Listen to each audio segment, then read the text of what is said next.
Many drivers were stuck in traffic jams last week when Kirkwood Avenue was closed down for the demonstration of a new type of bus, a driverless one.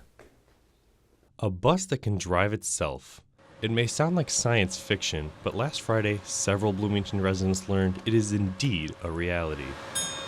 It's a little bit weird not having a driver, not knowing exactly when it's going to start and stop, but still really cool. Bloomington Transit hosted the demonstration of this driverless bus to showcase the advancements in driverless vehicle technologies and how they could be used in Bloomington.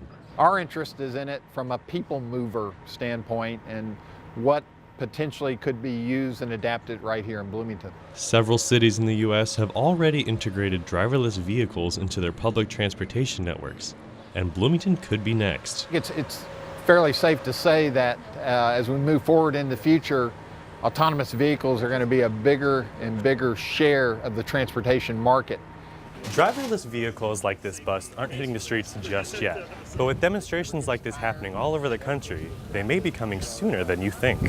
Friday's demonstration already convinced some students about the bus's safety. If they're tested enough, they should be safe, and probably safer than actual humans driving cars in some instances. But other students are still against the technology. I mean, the thing you have to keep in mind is that can a computer really predict what's going to happen? Although experts argue that driverless vehicles can be safer than traditional vehicles, they won't be hitting Hoosier streets quite yet. Only 14 states have developed pro-driverless vehicle legislation, and Indiana is not one of them. Bloomington Transit does not currently have any plans to integrate driverless buses into their network, but city officials are confident that we'll be seeing them in the next few years. Wow, that's really interesting. So you actually got to go on the bus, correct? Yeah, I went to the festival and I got to ride the bus up and down Kirkwood, and actually it's a lot smaller than you would think. I could barely stand up in it. Oh, I can relate to that. I mean, they'll have to make some changes for tall drinks of water like us. Right? Yeah. Absolutely. Thank you so much, Griffin.